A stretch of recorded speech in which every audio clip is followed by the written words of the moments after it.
Hello and welcome back to another Out of Spec Reviews video. Welcome to a bucket list day here in Stuttgart, Germany. I'm visiting with my friends at Mechatronik, where I am driving a dream car, a Mercedes SLS electric drive. This is going on 10 years old now, and they sold 9 of them. This is a $1 million car in the used market. It is one of the very, very few SLS electric drives sold. Mechatronik owns 2 of them in their collection. They've been so kind to invite me to tick a box off of my bucket list. I also want to say a huge thanks to my friend Tim from Shmee150 who put me in contact with Mechatronik to make this all possible. So thanks to these guys, thanks to Tim, thanks to you guys for watching. I am holding the keys to an SLS electric drive. First, I'm going to take you on a quick tour of the car, tell you some of the specifications, then we're going to go out for a drive and see what this thing was actually like. 4 electric motors, over 700 horsepower, 0 to 60 in under 4 seconds, all 10 years ago from Mercedes. And here it is, one of 9 sold SLS electric drives. I believe 12 were actually built. Mercedes still has 3. I recently just saw one at the Mercedes Museum here in Stuttgart. Forgive some of the noise going on here. Mechatronik is amazing, by the way. They have a collection full of cars. I want to say 600 cars, something like this. And then they have a few for sale from time to time, but just an insane collection, restoration shop, some of the finest and most incredible hardware you could ever imagine. These guys are so cool to let us drive their SLS. So if you're ever in Germany or anywhere in the world and want your very special and rare Mercedes to get serviced, some people just fly their cars here from service. Anyway, take a look at this, the SLS electric drive. 4 motors, just an insane piece of hardware. It looks just like normal SLS, except for the front end has this grille style, which we've seen translate through up until very recent Mercedes EQ models. This really was the first production Mercedes electric vehicle ever made. What's interesting is I believe the bodies were made at Magna in Graz, Austria, our sponsor, of course, and then they were shipped over somewhere, maybe to a Falterbach or somewhere for final production. But it is just very similar to a normal SLS, almost no different.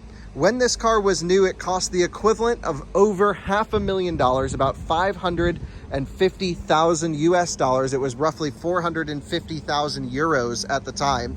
And now the euro's 1-to-1, but at the time that was closer to the exchange rate, of course.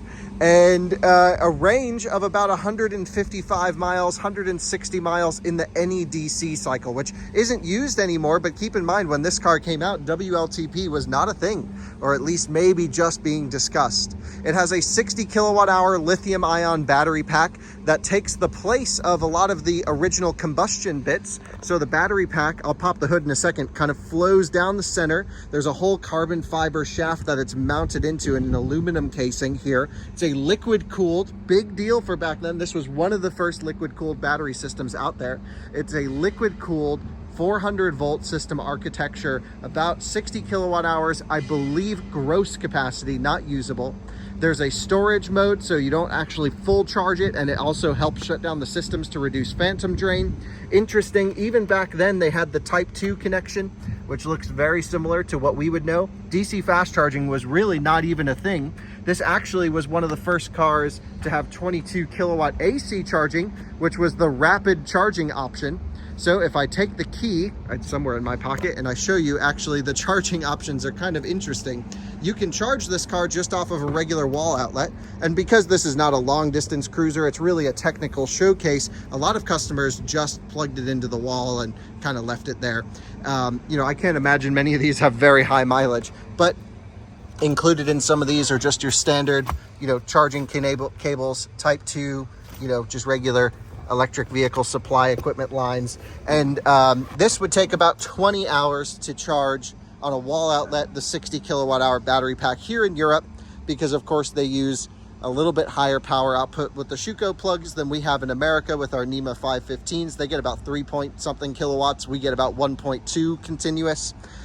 This one has the optional fast charger, 22 kilowatt AC charging, and that's pretty spicy actually. That's enough to charge it in just about 3 hours.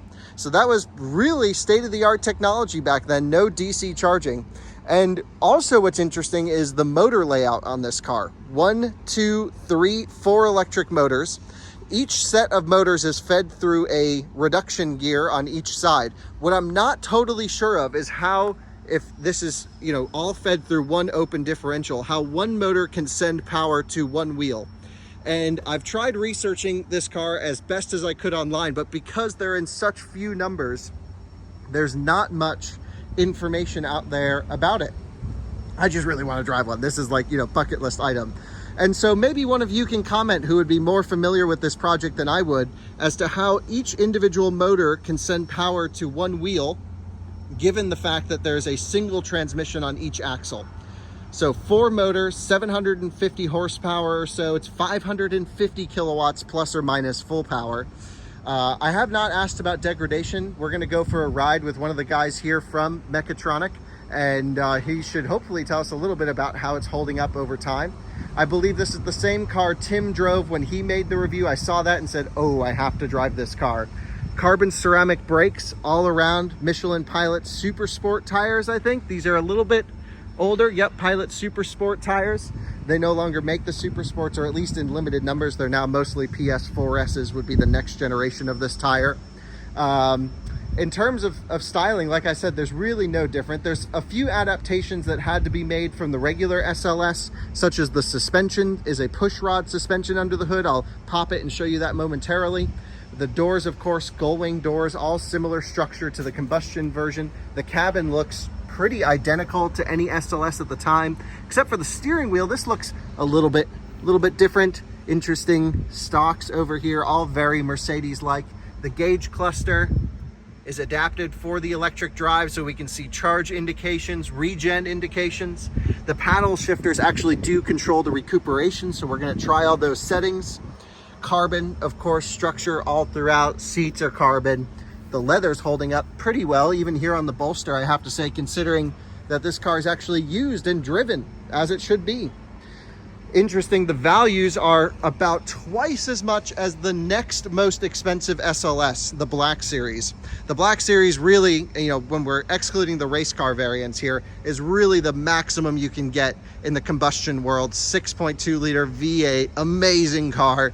Those are trading around 400,000 to 500,000, somewhere in this range. This, I believe one sold not too long ago, maybe a year ago, and it was going for over $1 million.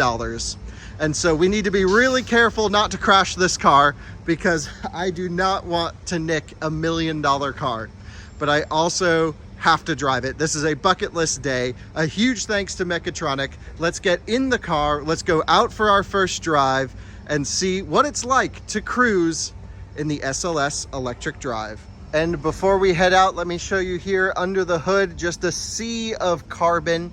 This is actually part of the battery structure is up front.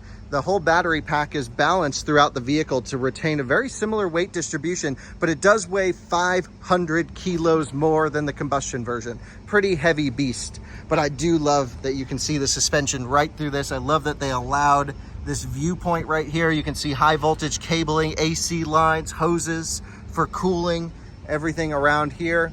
You can see this material under the hood for some sound absorption, although there's not much noise that's going to be generated under here. Of course, your main maintenance item, windshield washer. The maintenance on this car is a lot less than the combustion version. I believe Mechatronik said it goes in every couple years, something like this, nothing crazy. No major problems with this car. Man, does it just look good all spread open like this. Oh my God, let's go drive it. You join me inside of the SLS right now, and it feels just like the combustion one. The wheel, is this a similar wheel to normal SLS? Do you know? Yes, it is all the same. Interesting. I don't remember it being squared off top and bottom. So we'll close the door. Man, I love the doors in this car. So foot on the brake and we'll hit power on. System check, ready. We're at nearly 100% state of charge. Okay, there we go. Things are turning on. So we have air conditioning, auto, and it's quite chilly, I mean, quite hot out. So we'll go here, but we'll also turn down the fan for audio. So if you guys come over and take a look at these gauge clusters here, you'll see it's a little different than the traditional SLS. So it's got 1,785 kilometers, so speed and then state of charge here on the left. And then we have regen and power output. You can see Sport and Sport Plus give you more power, and then there's a boost function. There's also an average temperature for the battery pack, which is pretty great. So we're at 95% and it's predicting 246 kilometers. Not bad for early days. So here's our consumption calculation. So we'll just reset this for now so we can see what kind of consumption we get today. And there we go. So pretty cool. I love that they made this screen specific for 12 cars ever made. That must have been a fun project. And then in here, it's all pretty identical. You have the early Mercedes-Benz system, which operates with this control knob here. We have a button. I'm not sure what this one does. It's AMG, torque dynamics. So this is basically shifting more and more power to the rear out of the system to make it oversteer a bit more. We also have 3 drive modes: Comfort, Sport, and Sport Plus, just like every other Mercedes. We're going to start in Comfort mode and then we'll work our way up, of course. 3 levels of heat seating. You have the automatic spoiler, which we can raise up with a touch of a button, and there it goes. And it'll automatically raise at speed, of course. Everything seems to work. It's all pretty standard in here, except no noise. So what do you say we buckle up and head out for the first drive? Well, it's time to head out. So I have my foot on the brake. We're going to pull this shifter back into drive. Electric parking brake releases. No weird clunks or things like this. So off we go then. And it is so weird to be in an SLS with no noise. It's like we're coasting in neutral. We're just going to come out at an angle so we don't scrape anything. And Kevin is behind the camera. He's going to help us not get lost as well. And a big thanks for letting me drive this. Yeah, you're welcome. What do you think about the electric drive? You're a car guy, so what's your opinion? I think it's really ridiculous to have an electric car which just like looks a normal car. I really like the all new design, like for example the BMW i-Series. Yeah. But this is so cool because it's kind of hidden. Right. Normal people wouldn't see this as an electric drive. They would just say, oh, it's a cool Mercedes. Oh, this Whoa. fucking duck. That was crazy. We just had a bird coming straight at us. That was a duck, I think. Yeah, that was insane.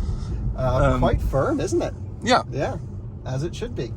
So what's interesting is we're at 94% state of charge, and I don't think the regen pedals are doing much because we just can't put any more energy into a battery that's already full. So we'll have to drain it a little bit. We'll play around with it.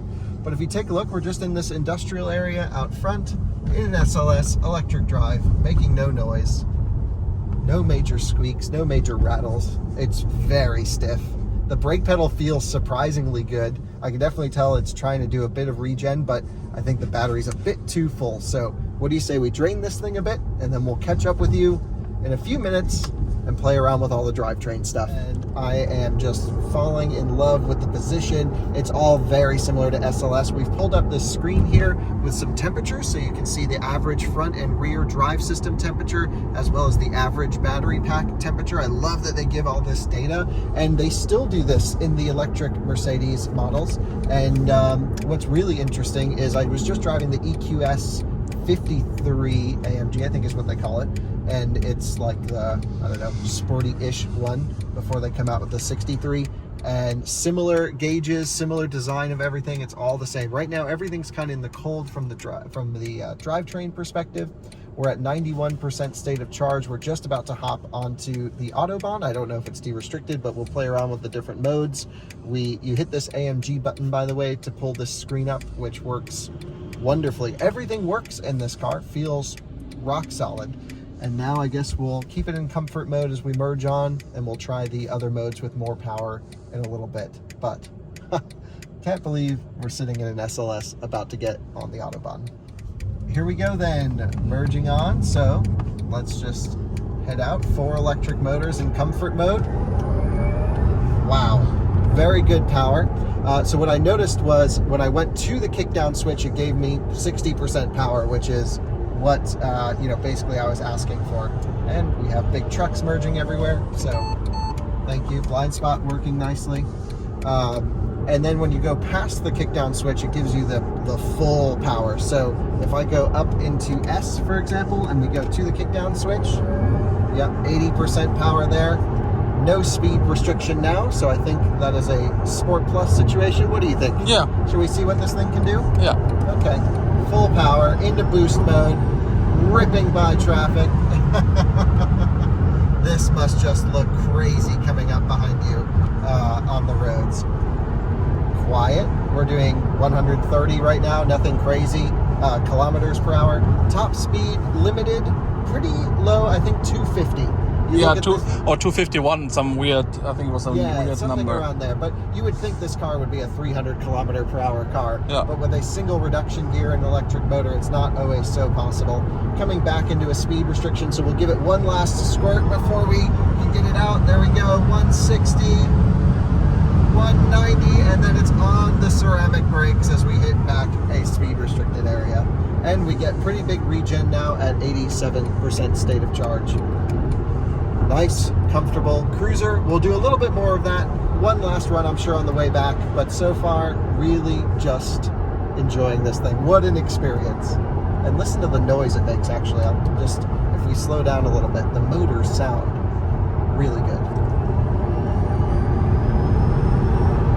This very highly tuned, nicely calibrated motor sound. Full send now to the floor, de-restricted. See how it does. A little bit stiff, of course. And here we go. That was about 220, about a little over 125, 130 miles an hour. Bam, does it get up there. Amazing that it has this insane power flat all the way to high speed.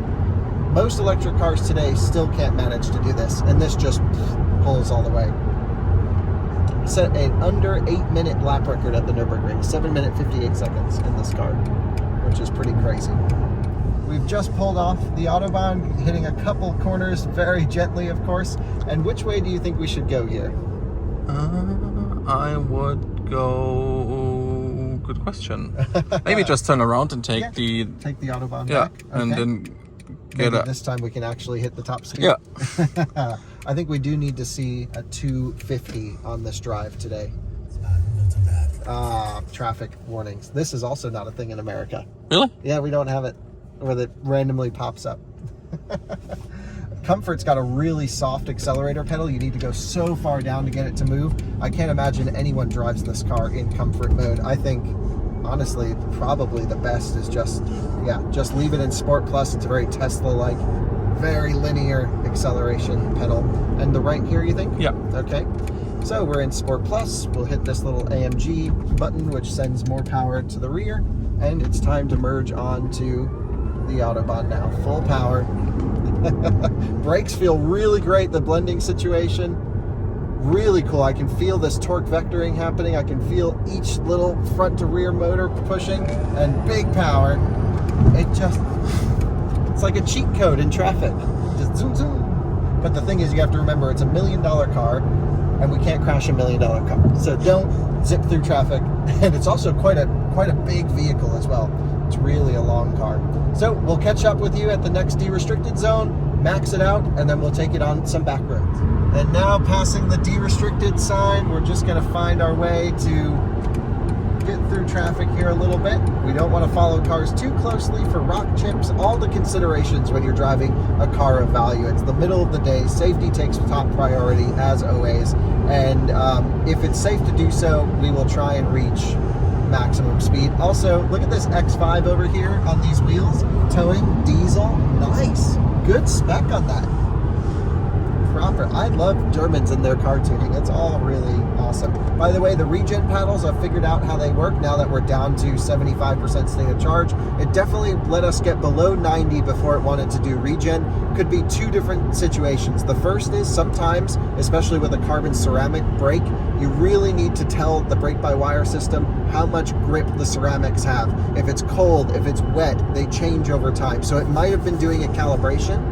The second option may have been it was just too high state of charge, and now everything's working, I think, as designed. If I lift off, we just coast, If I pull the left paddle once, we get 1 green square up here on the display. If I pull it twice, we get 3. And now when I lift off, we go pretty deep into the charge settings. Looks like the road's open ahead of us. We're in Sport Plus. We're gonna hit the power all the way to the floor in full boost setting right now. And off we go.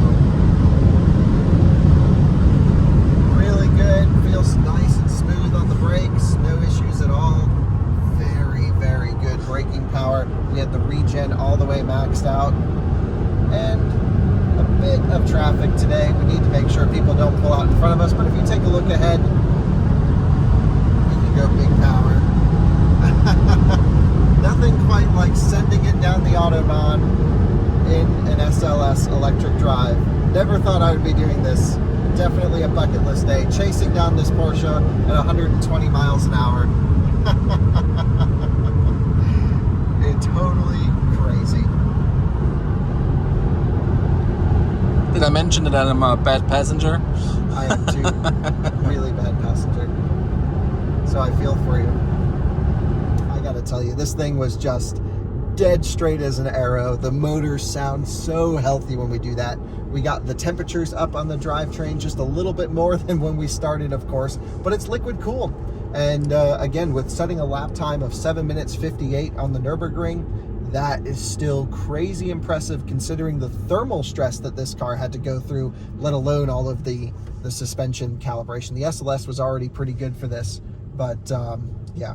Now let's head out into the countryside a little bit and have some more fun. So everything's going into sporty mode. We have the AMG mode on here. Just gonna get past this rock. It's gonna come to a stop and then we're gonna launch it because why not? So left foot hard on the brake, flooring it with the right, launch mode, go. Nope, pretty soft launch. And now it's building up power. Yeah, so I don't think it likes the brake boost so much. It really likes to be probably just stabbed from. I think there comes a straight. Yeah, I have a straight up here. Yeah, we don't need to stay in it too long. This is perfect actually, but it's not for today's standard. This isn't so crazy fast. And let's just launch it without a brake boost. Better, into full boost. At about 100 kph, it gives you the second wave of power. And it feels, this must have just melted people's faces when this car came out 10 years ago. Today, we're used to Model S Plaid. It's not on that level, of course, but it feels good. And also quite a bit of torque steer, I will say, coming with this drivetrain setup. You can really feel the wheel moving around under hard acceleration. This is something I wasn't really expecting that much. But yeah, you really got to hold on to this wheel if you're going hard. Some twisty roads now as we look off into the distance as we gain a little bit of elevation. Really just a beautiful one. Not going too crazy. We're not shredding anything today because that's just not the point of this car. And for me, maybe someone who owns one would drive it and be braver than I would to drive it faster. But this sort of 3/10 cruise, so nice. The inputs are what I really love. The steering is so direct. You feel everything through. The steering is one of the best parts of the car. The accelerator pedal in Sport Plus is the only way to drive the car. It really is Tesla-like response, just mimicking exactly where my foot is on the accelerator pedal. The brake pedal, even under regen, as I hit it, blends with friction so nicely, so smoothly. This is how a car should feel. And it's how one should accelerate as well. It's not scary fast. You can use all the power all the time. And just look at this road where we are. It is absolutely gorgeous here. Southern Germany is awesome. And just pulling back in towards Mechatronics. Can't thank these guys enough for letting me drive their SLS.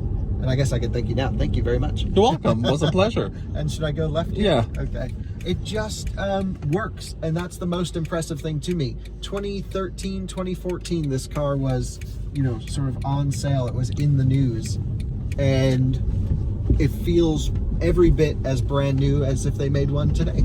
And we would still be impressed today if they made this car. Reviewers would give it rave reviews. I'm sure today would have a little bit more power, but in terms of suspension, stiffness, build quality, handling, it all works. It's all as it should be, and it all just is one of the most special cars I've ever driven. So I think with that, we'll end the video. Thank you so much for watching another Out of Spec Reviews video. Thanks for joining me on a bucket list drive.